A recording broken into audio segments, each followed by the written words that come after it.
or not yet?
Are we ready to go? Not yet, huh?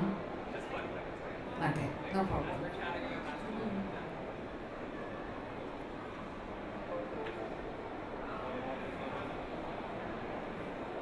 Yes.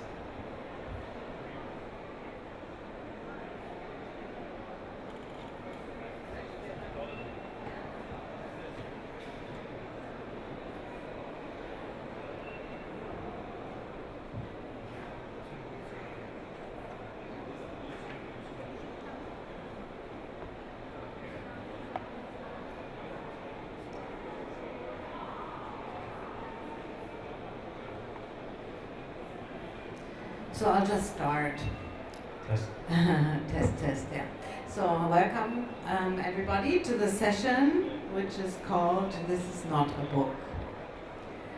Even though we have a book on the table and two books on the table. But what we're going to listen to today and what we're going to talk about is the platform Wattpad and other platforms of the kind that can be used for publishers in an excellent way to connect with millennial readers. Not only with millennial readers, but I think in this case, especially when we talk about Wattpad, that is the target group to go for. And with us and our discussants are Kelly Steen both of them are from Canada actually. One made it all the way here from Toronto, Kelly, and Tarek, who resides in Dubai. Anyway, Kelly is the Content Strategy and Operations Director at Wattpad Studios in Toronto. And she builds a lot of relationships with studios and other digital mediums. I will let her talk a little bit more about herself and her work when she does the presentation, which will be in a minute. And the man in the middle of the two women is Tarek Al-Bol. Is that pronounced correctly? Okay. And he is the owner and founder of Booklava, an audiobook service, which has been around for 2 years, 3 years, a year and a half only. And I've already downloaded, even though I don't read Arabic, but I've downloaded the app just to see what it's like, yeah. So you can download audiobooks in Arabic. And Tarek has worked in many different positions and with many different companies and is very knowledgeable when it comes to ebooks, digital publishing, and platforms. So thank you very much for joining us on the panel. But firstly, I'd like to hand over the microphone, which I don't have to Kelly, to introduce to you a little bit more about Wattpad and how it can be used for publishers to connect to readers. Thank you, Kelly. Perfect. Thanks, Claudia. And hi, everyone. I'm happy to be here. As Claudia said, I'm here directly from Toronto, which was a lovely direct flight. Yeah, exactly. It went by fast. Very happy to be here at the book fair. I'm excited to talk to you today a little bit about Wattpad and specifically Wattpad Studios and the way that we're working with publishers both in North America and increasingly across the globe For anyone who's unfamiliar with Wattpad, I'm going to do, and apologies if you already know everything, but I'm going to do a really quick introduction of just what it is before we get started, just so it makes a little bit more sense. So Wattpad is the world's largest community of storytellers. It's really a social storytelling app, if you think about it in that way. We like to think that we're changing the way that people are writing and consuming content, and I'm going to talk a little bit about how that's happening and how that's originated from the very beginning. So to start off with, just to put it into context, last month people spent about 15 billion minutes engaged in Wattpad across the world, and for it to give you an idea of that, that's about, I don't know how much more, but more than people play Candy Crush in the US every month, so which is one of the most popular gaming apps still today. So people are really spending an amazing amount of time engaged on the platform, both reading and writing and connecting with each other. And so why is that happening? What are people doing when they're on the platform this long? I think the three main things to think about when you're thinking about Wattpad is that we're serial, we're social, and we're mobile. So more than anything, about 90% of our users are engaging directly from their mobile phones. It really is a mobile-first company. And that's always been the case for us, even though we're 10 years old. I think we originated before the actual iPhone existed. So in many ways, technology had to catch up to what we were doing and what our founders really loved and believed in for the platform. So it's 90% usage on mobile, which is true for reading, but it's also true for writing. So a vast majority of our writers are actually creating content on the go on their mobile phones. So you can imagine the people who are coming into school or work or just having some downtime wherever they are writing these stories, mainly fiction, non-form narrative fiction. And every time they have a chapter ready, they just hit publish. And every time that they hit publish, a push notification is directly sent out to everybody who's currently reading that story. Which is really nice because it creates a bit of an event. And through this event, you have a shared reading experience, which is really nice and kind of brings back the days of event television when everyone was tuning in at the same time around the same piece of content. And this, by being able to do that, you're really creating a shared reading experience. So for the first time, I think we really wanted to make sure that readers could engage with each other as they're reading something for the first time, something that's brand new, brought to the platform for the first time, where you can actually do inline commenting around, your favorite paragraph, your favorite scene, your favorite chapter. You can message other readers, but for the first time you can also message writers directly. So that barrier that used to exist between writer and reader is now gone. And I think something that was very transactional beforehand, someone puts something out into the ether and they don't know how it's going to be received and they don't get that feedback. They get that instant feedback, that instant gratification. Really eliminates writer's block, I think, for a lot of writers who get that immediate excitement from fans and saying, please update, what's going to happen. You have that feeling. So more than anything, I think that's what set us apart, is that social aspect and that community aspect. We're really driving people to read more and also write more. So the same way that you would think about, YouTube for video, Instagram for images, Twitter for news, we want to think of, Wattpad for that social network of storytelling. So to give you an idea of our numbers, we're averaging about 130,000 signups right now per day. That's all organic. We don't really do any paid advertising.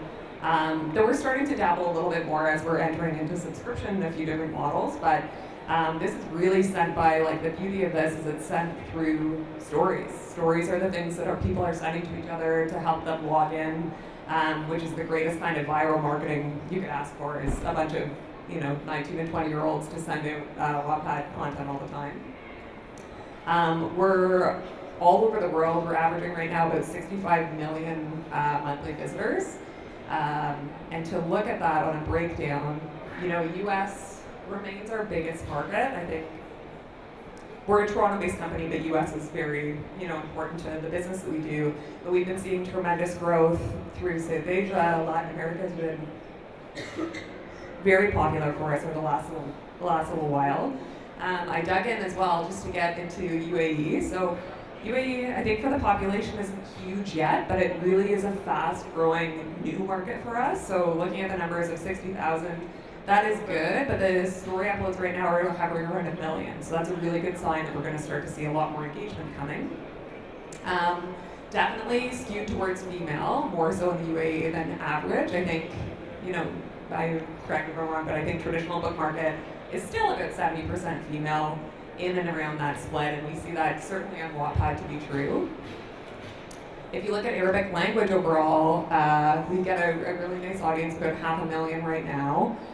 Story uploads are 2.5 million, but I do know that this is one that is started as we're starting to see some popular Arabic writers. We're seeing that really start to seed and take off, which is a good indicator for us to say, this market is one to watch, and we're excited about where it's going overall. So no surprise, I think, after the first part of my presentation that we're mobile first, and that our really the large group of our user base is between 13 and 30. 13 and 35 is fair. I think you'll find that our noisiest users are about 13 to 20. And if you didn't know better, you would think that is, almost all of our users, just because they're much more vocal on social media. They're also great at spreading Wattpad across many different social networks. Every young person, I'm sure, that you know in your life is not just on one network, or on several. So that's been fabulous for us, but it's definitely a millennial and Gen Z product. And this is probably my favorite stat, that every minute, about 24 hours of reading is uploaded to Wattpad.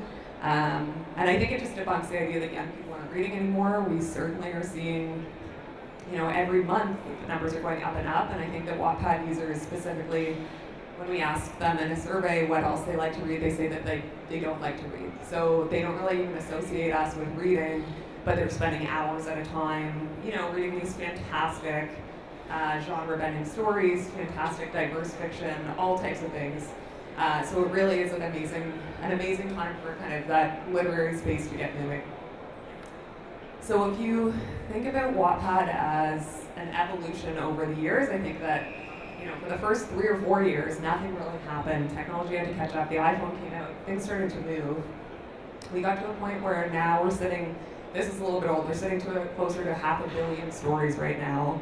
Each of those stories has, I think to some extent, we have some stories that have, 5 reads, some stories that have 1.6 billion reads, but in any case, we collect about 1 billion points of data every day about all of the content. So each of these stories has built-in data behind them and also an audience.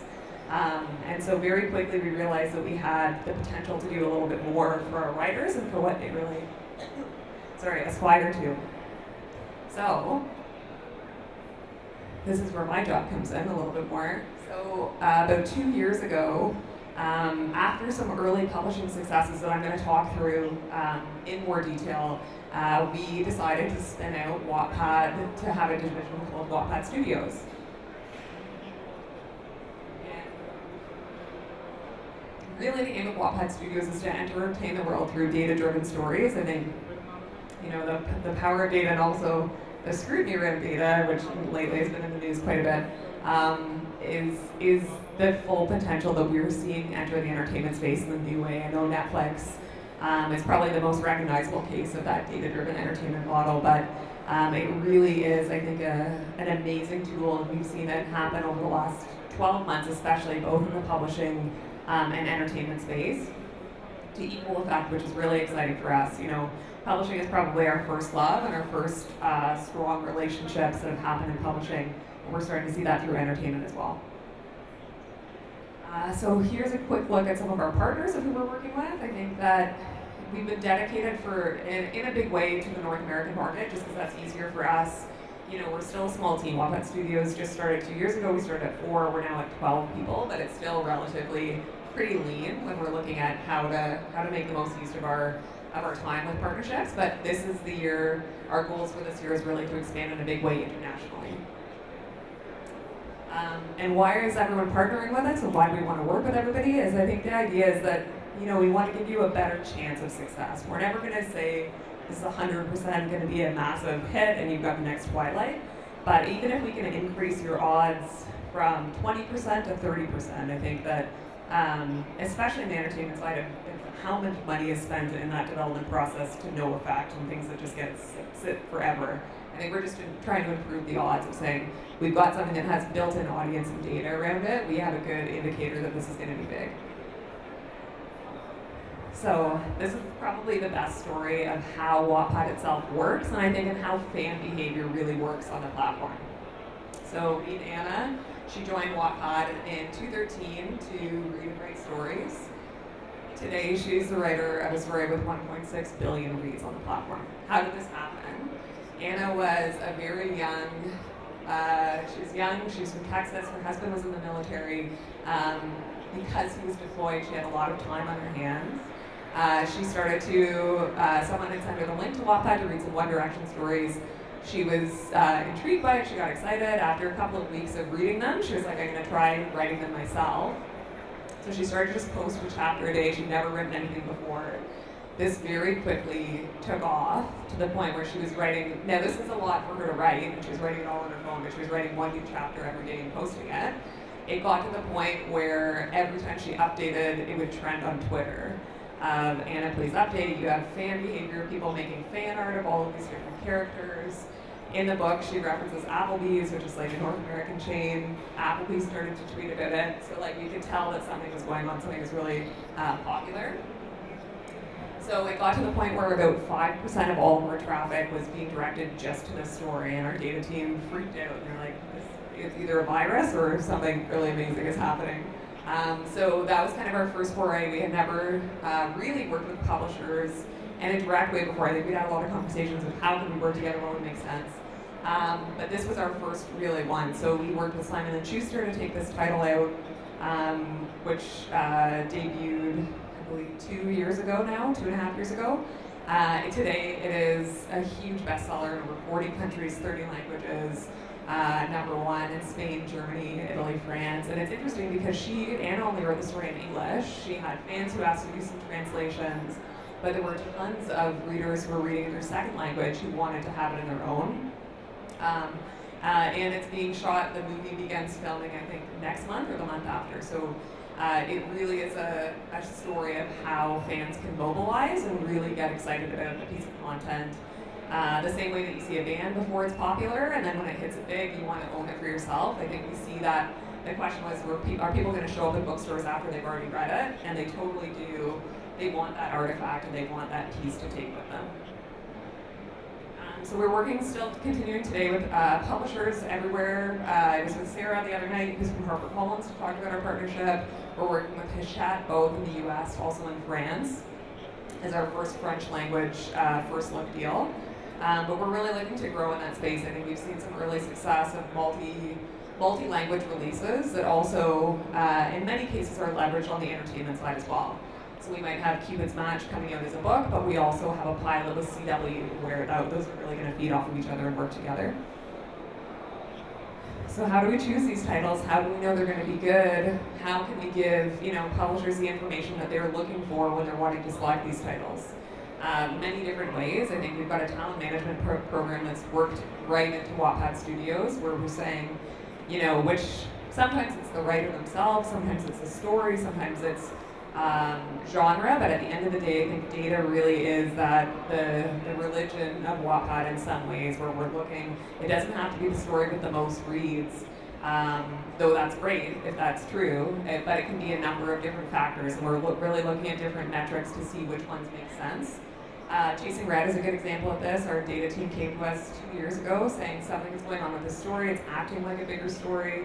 There weren't a ton of reads behind it, but there was a ton of fan engagement, and there was a ton of dark channel sharing of this story. And very quickly it kind of exploded on the platform. It's the most read story of last year. It has 186 million reads. Isabel's had a really nice, she was a nurse who was living in Manitoba. Now she doesn't have to work at all. She's just writing. She's gotten some great book deals both in the US and internationally. But that's kind of one way where we see an early indication of fan behavior. Another one, I think that it goes without saying that teen and romance are very popular in Wattpad as they are in the traditional book market, but genres that are a little bit less saturated still can find really great success. They're not going to have the biggest read count, but they definitely do well. So White Snake is a great example of this.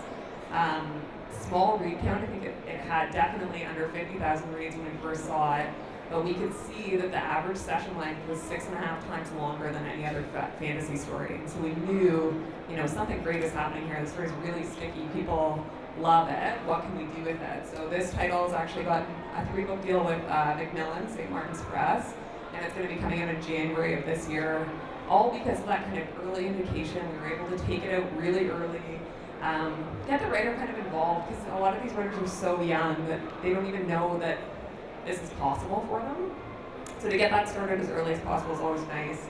But really excited for Kara, and she's got a film deal in the works as well that can't talk about yet, but things are going well there. The Waddies is something else we do to kind of seed excitement behavior. It's a contest that's written on Wattpad where fans really dictate what should win and why it should win. So it's nice in that sense that it kind of democratizes the process of what should be popular and what should earn some recognition. So aside from looking at data from a story-specific level, we also do broader insights and trends for publishing and also entertainment. So we like to go across beyond just looking at a single title. We like to cluster things and see, what's trending in creature horror. What are 18-year-olds in Kansas really excited about? What is going on with German romance right now? We can really pull some amazing insights from our community, and our data team has invested a lot in this area, just knowing that it's great to see trends that are emerging all the time and things that are receding. But it's also great to see, for our entertainment partners specifically, of pop culture trends, of saying, if you're the publisher of a big hit, is it on the decline or is it on the rise? Are the super fans, which is really, when the super fans go away, it's a good indication that something is starting to trail off. But we can see that between K-pop, BTS reading time is way outstripped One Direction, which hadn't been true for a while. And that's just happening over a 6-month period. And getting ahead of that trend as early as possible, very important for entertainment, but also for publishing if you're into licensed or more commercial works.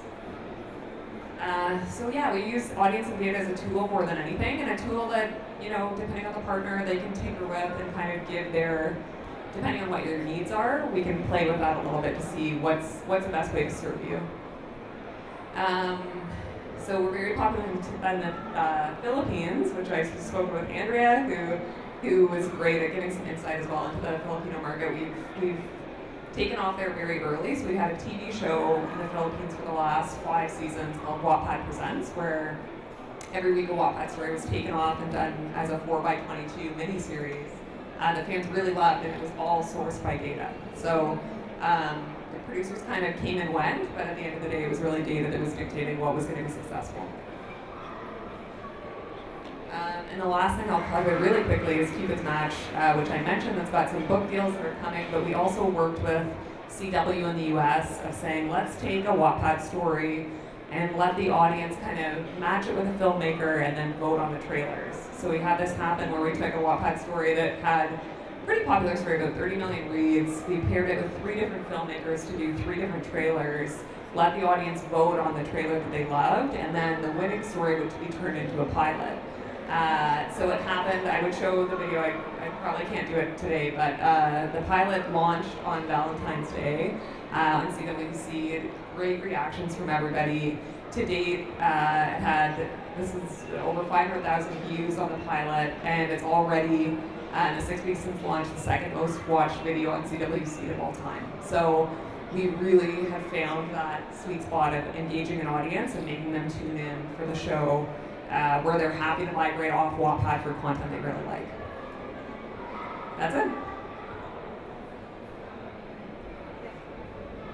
Thanks a lot, Kelly, for this interesting presentation, and it's quite amazing to see the reach that you've been able to create with this particular target group.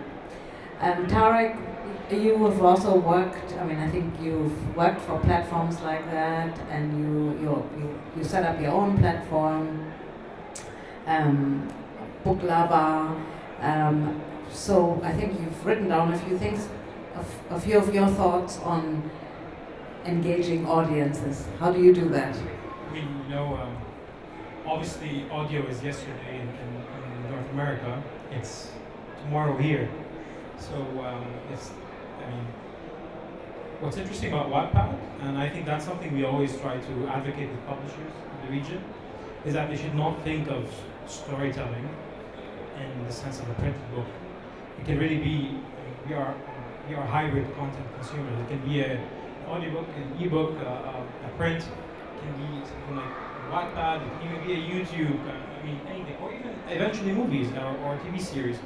And I think this validates, and I think Wattpad is a great, a starting point for let's say wannabe writers or writers to be, or even established writers that really want to test something before they want to go to print, or before they go to a publisher and end up wasting time and then realizing that okay, people didn't want this.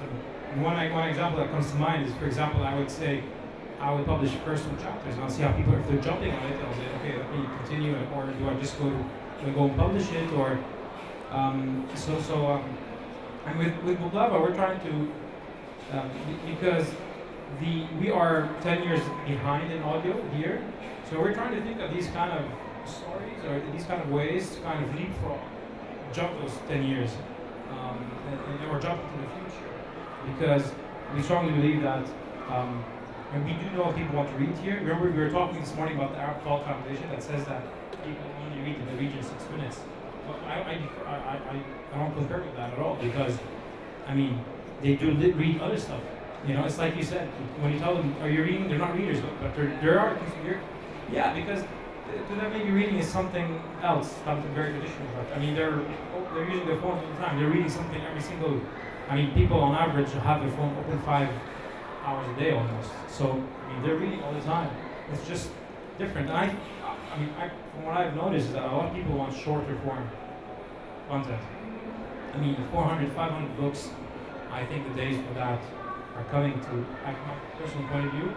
I'm not going to say coming to an end, but I mean, this new generation wants to know something about everything, rather than before where people wanted to just focus on one thing. They want to, and there's so much out there that people want to consume. So I think, and that's my point of view of, I think you should try, and as a writer, an author, or a publisher, you should have a holistic strategy. Even if I'm a publisher here and I'm a publisher today, I think about Wattpad.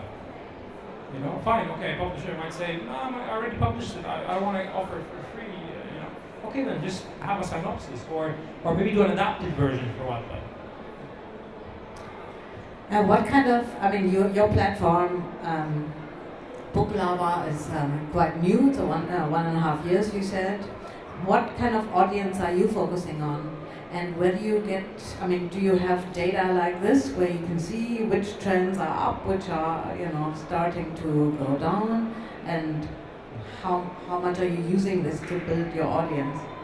Well, just to, kind of clarify, so we started working on the club a year and a half, and we launched that just a few months ago. Obviously our numbers are nowhere close, and I don't think they will be anywhere close to Wattpad numbers, just because people have to pay in your case, it's like premium subscription and stuff like that.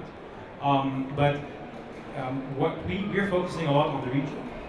Saudi has been, the engagement in Saudi Arabia has been amazing.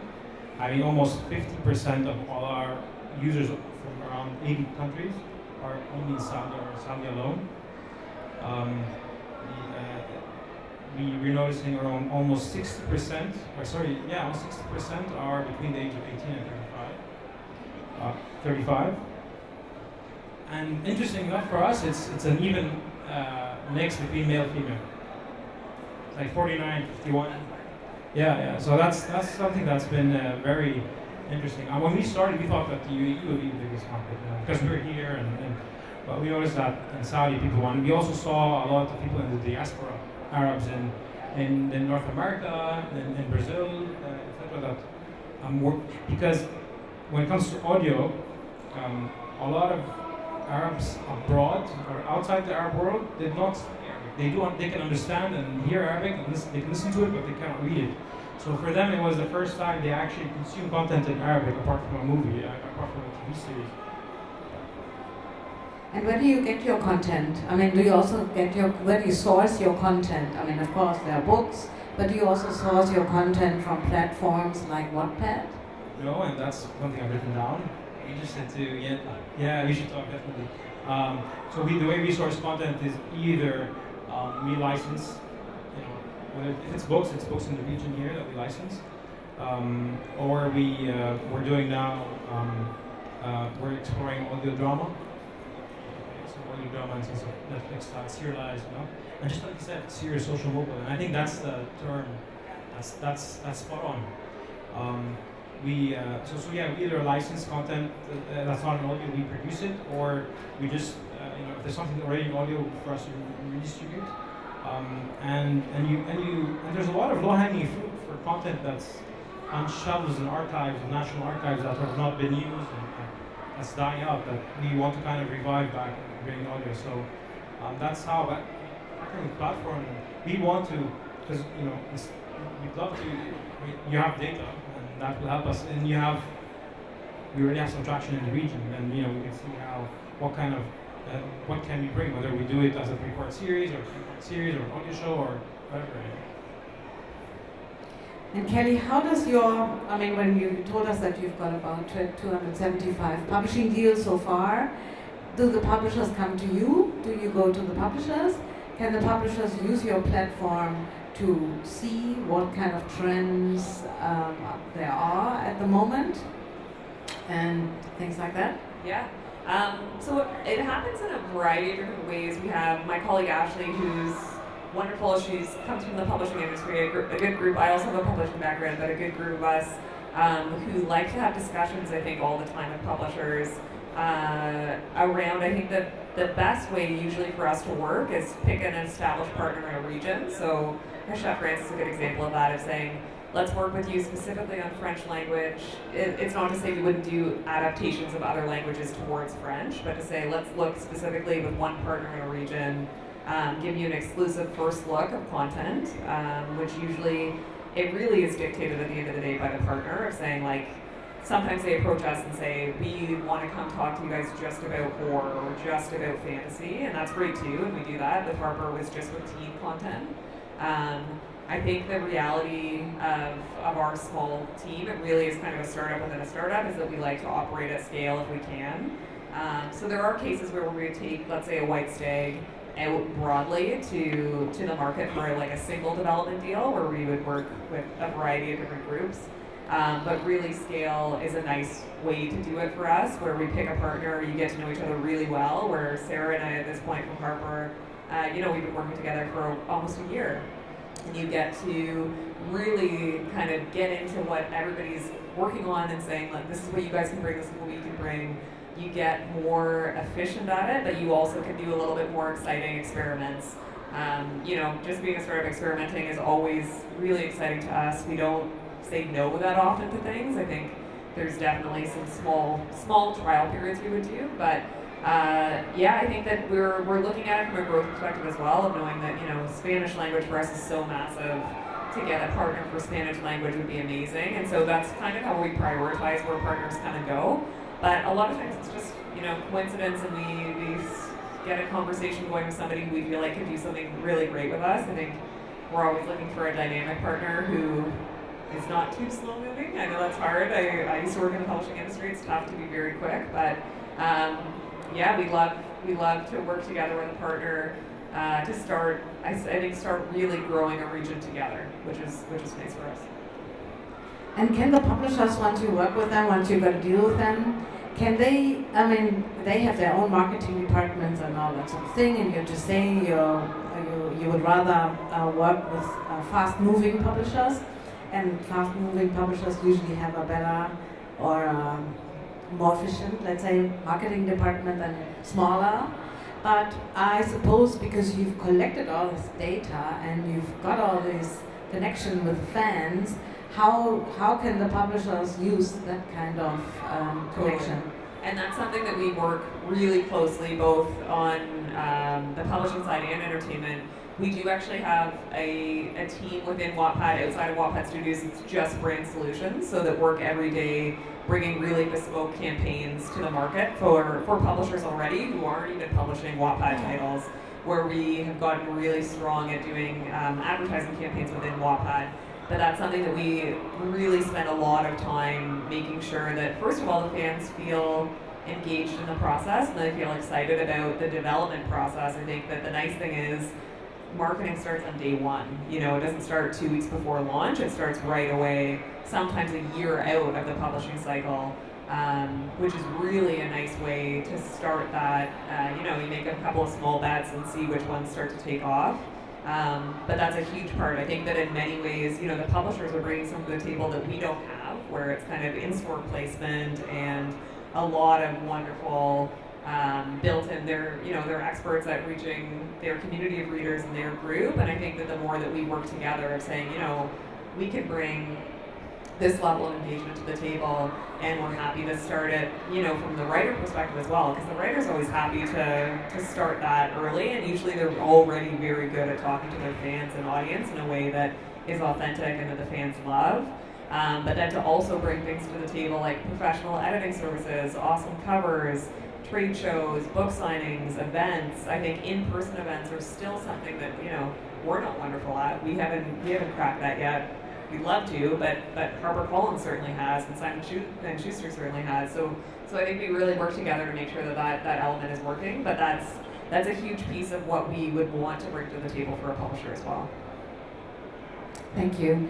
And at Booklava, how do you do that? How do you work with the publishers, let's say, your licensing firm or other sources to market your products? I mean, we like to, today, you know, many of these publishers or authors, they already have followings, and we try to leverage on those followings. Unfortunately, most authors have a big following, but they really don't leverage that. I mean, they don't use it, they don't try to engage, and then they can really be, you know, because in the end, the power of social media, especially in this region, which is one of the highest penetration in the world, it goes down to being able to put interesting stuff online, and authors are interesting usually. You know, if you're a storyteller, you're interesting. So to not be leveraging on your following or your fans on social media, which eventually you convert, which you monetize. So we try to. I mean, we actually did something with 3 authors. We had them. We sent them for a training, like a social media training. And so that they learn how to do social media and stuff like that. And it was just a trial. We did that in Central Lebanon, and they loved it. And, you know, it was helpful. So we're planning to actually expand that to kind of empower them to really promote themselves, because when they promote themselves, they're also promoting what we're doing. You know, the audio that we've done for them, or what we published for them. Another thing we've done is we actually published an audiobook before it was published in print. And we did not know that was something new until I saw Audible making noise about publishing an audiobook before, and I'm like, oh, we really did that. You know, it was interesting because it's for a children's author based in Palestine, which no one wanted to publish her. And she had a very interesting book, 2050. Talks about a father who's always who's not supportive of his children, wants to follow the traditional path, but he wants to only study and not follow passion and stuff like that. And then he gets sucked into this time capsule, which takes him into 2050, and then he sees his children as very successful people doing, like his daughter works in manufacturing ant-based protein food, for example, and that in 2050 becomes like a commercial way for food because the world needs more food sources. And that was actually very successful. And now we're actually helping her to have it published in print. Because she wants to have it published in print. So that's an example of how we kind of try to do things. Then publishing print, do you publish or do you license it out? No, we have publishing friends that we trust, and we recommend that person. So and that's how we kind of. But we're not publishing print, and I don't think we will anytime soon. So we want to stay laser focused on that. Yeah, first get that going. Yeah, exactly. We have so much to do. That's really exciting. I have more questions, but I think Nabil also has a. Do you have a question?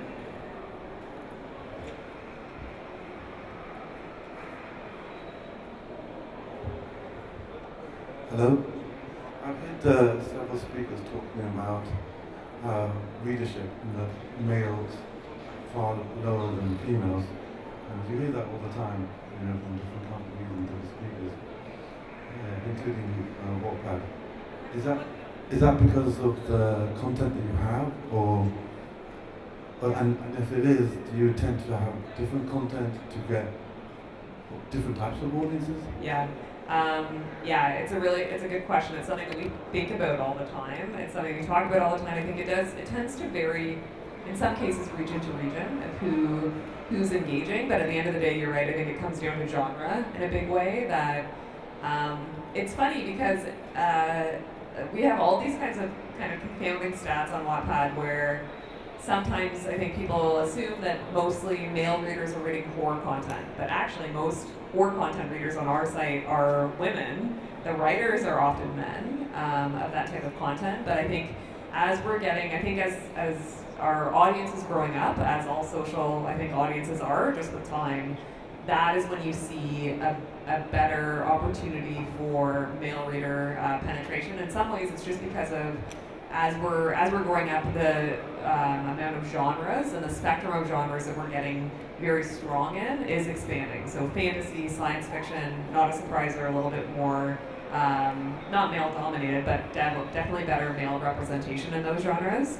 And as we see more and more content coming, I think that you're seeing those audiences who maybe hadn't thought of us in the past. And I think that there's always been kind of that conception that it's kind of a teenage girl platform. There's a lot of fan fiction, there's a lot of teen fiction. I think the other way we're trying to do it is really personalized recommendations where readers that aren't just teenage girls are getting a great reading experience and good recommendations that's going to keep them coming back. Something just came to my mind. Is it also because certain genres, maybe like teen fiction, is more marketable? Sure. Yeah. Sure. And I think that, just of what's gone on in publishing for the last 10 years, really, if you think about, the advent of YA fiction really coming through with Twilight, it's interesting because in the entertainment space, we have very different conversations with partners. They really are separate industries in the sense that, everyone in entertainment is looking for grounded sci-fi, or 5 minutes in the future, that kind of, Black Mirror, things like Arrival, Ex Machina.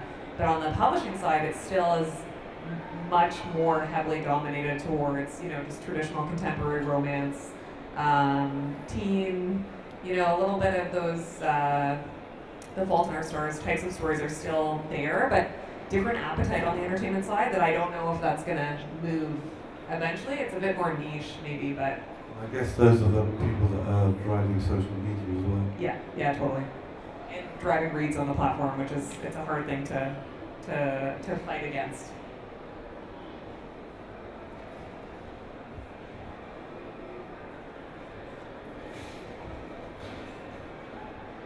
You mentioned that you had publishing partners 75 maybe in America and the Philippines or TV series. So is the same model being replicated in your other areas and what that is popular?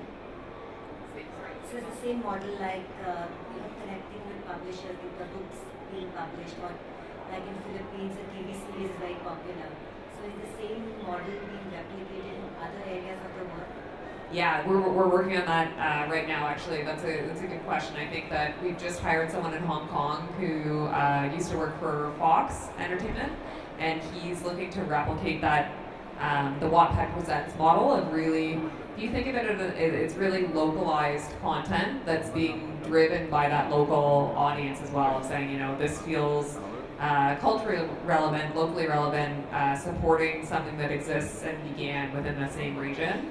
We're really seeing that as a success, both on publishing and entertainment. But yeah, local partners, I think, is for us, as Toronto is really one of the most diverse cities on earth, which is wonderful, and we'll have people in the office who speak Arabic or who speak German or who speak Italian, but we still don't have that local connection where we're not experts in that region yet.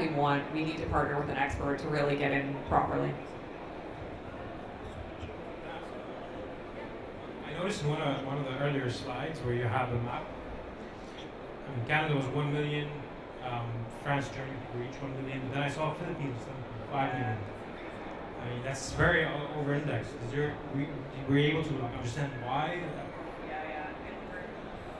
funny because Andrea was talking, I was on a panel with a CEO of a publishing company in the Philippines, and it was one of those things where early on it was fabulous for us. If we knew the entire secret sauce, we would have replicated it everywhere. But from what we know or understand is that the Filipino community is extremely social, very mobile too, and strong community aspect. I think aside from Facebook, Wattpad is really that one social network that's taken off. But also the appetite for a certain type of content is one that we do very well. So romance, and I think a specific trope of romance also works very well. But we've also heard from publishers, I think that in some ways things were happening before we even knew about them happening. But if you pictured that someone had written a fan fiction story about what would be the Philippines, kind of like Brad Pitt and Angelina Jolie, and then someone turned it into a movie where those celebrities actually starred in the movie. So that was a really kind of blockbuster moment for Wattpad in the Philippines, where it became a household name instantly, and just kind of legitimized everything else. And as Andrea said, publishers have kind of popped in at that point, knowing that they've hit on something. So Summit has done a ton of work there. But yeah, in general, I think that very, very quick to enjoy reading pop culture as well, which is something that Wattpad's strong at. But if we knew exactly why, we've done it everywhere. So. Is there any more questions? Are there any more questions? If not, I have loads of questions, but I'll just ask one more question, yeah, which doesn't have to do with the audience, but with the authors. What about the data? I mean, when an author publishes on Wattpad, where does he retain the rights? I suppose so. And how can he make sure that you're not using the content that is on the site? And I don't know how you work with blockchain or whatever technology, that it's not being copied and that it's not being used otherwise. No, it's something that we care a lot about. And I know in the last couple of weeks, everybody really cares a lot about that. I think that for Alan, our founder, it's always been a very important aspect. So writers always retain the rights to their story. That's never taken away the same way you would see with, Kindle Direct Publishing or some other groups where the writers always keep those rights. I think that within our talent management program, we would work directly with writers to option or do shopping agreements, but at the outset, writers keep everything. And from a data collection standpoint, we really are looking more holistically at a broad, I think the same way Netflix maybe would be looking at genres and trends. It certainly is not a Facebook in any way where, personal information is never shared at all. It's usually, if anything, it's kind of tagging information of saying, you've tagged your story werewolf, divorce, and something else. That would come into kind of a cohesive look at what we're looking at things. But, with GDPR and all of the new initiatives coming out of the EU around data collection and privacy, everyone needs to have been adhering to that. I think it's at the end of this month that's happening. But we're really only sharing content for writers who want their content shared. So we're working for HarperCollins, for example, every writer signs a release who wants their stories to be submitted to Harper. If they're doing a contest, they're opting in to do that contest to get data coming back at them. But I would say it's more than anything similar to Netflix model where we're using the information to expand the readership of a story. And to be fair, anything can be taken, you can read in offline mode, so to not have anything taken that way, and also to keep your story, you can take them down at any time to put them in draft. Like, I guess in that way it's also similar to Netflix. It's not like once it's up forever. When something's taken down, that's it, it's gone. So it's within the power of the reader to say however they want to share this content is great, and if they want us to do more to share, which they're always looking for, one of the number one requests we're getting from our own writers is better analytics for them, which is interesting, and they want as much as possible that they can see. But it's definitely, I think, just for it being in the news and GDPR, it's on our minds and everyone's minds collectively, I think, over the last little while. Thank you, that's good to hear. And one last question. Are you also looking into developing a platform for another age group? I mean, like for people like us? Yeah. Yeah, sure. I think that we always have, we have hackathons every month where the office spends, just a day working on new experiments and behaviors. So it's always been an interest for us to get into Wattpad Kids for that under, just because of, for all social media companies, you have to be 13 to join. We're always intrigued by that under 13 audience of saying, what could happen here? There's a lot of potential, but there's also a lot of work to make sure it's a safe community, that we're doing it right when we launch it.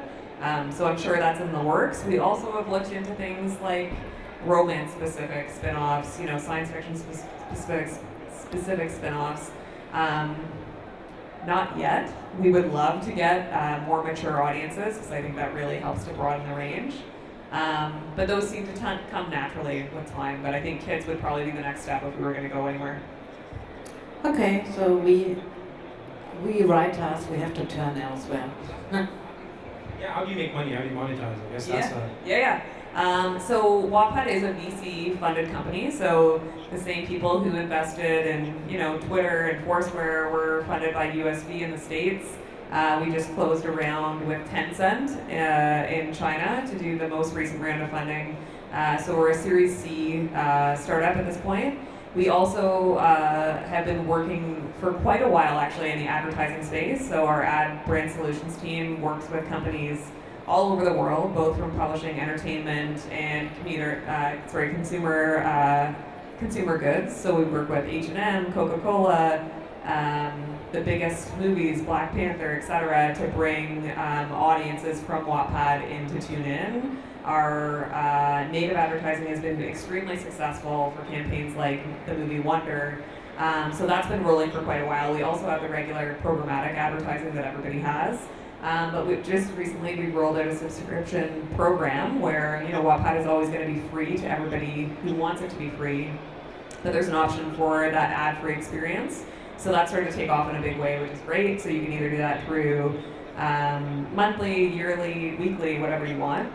We also have a labs program that started at Wattpad where we roll out apps within the company all the time. So Tap, which is a chat fiction app, has just rolled out. That's been a wonderful success since it started. It's really just subscription-based and pay-for-play certain content. And then Wattpad Studios model is really working directly with entertainment and publishing to be co-producers and co-publishers in that sense, where we're kind of the same way a publisher is making money off of taking books to the marketplace, or a producer is making money off of films in the industry.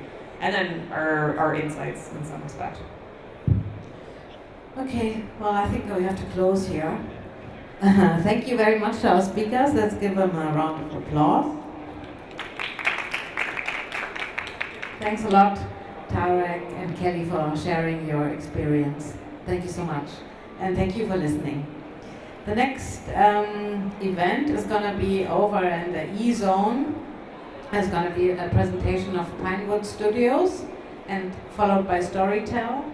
And if you are interested in how to use social media for marketing and have a few examples that work really well and some that flopped, then come back here at 7 o'clock. We will talk about that. Thank you.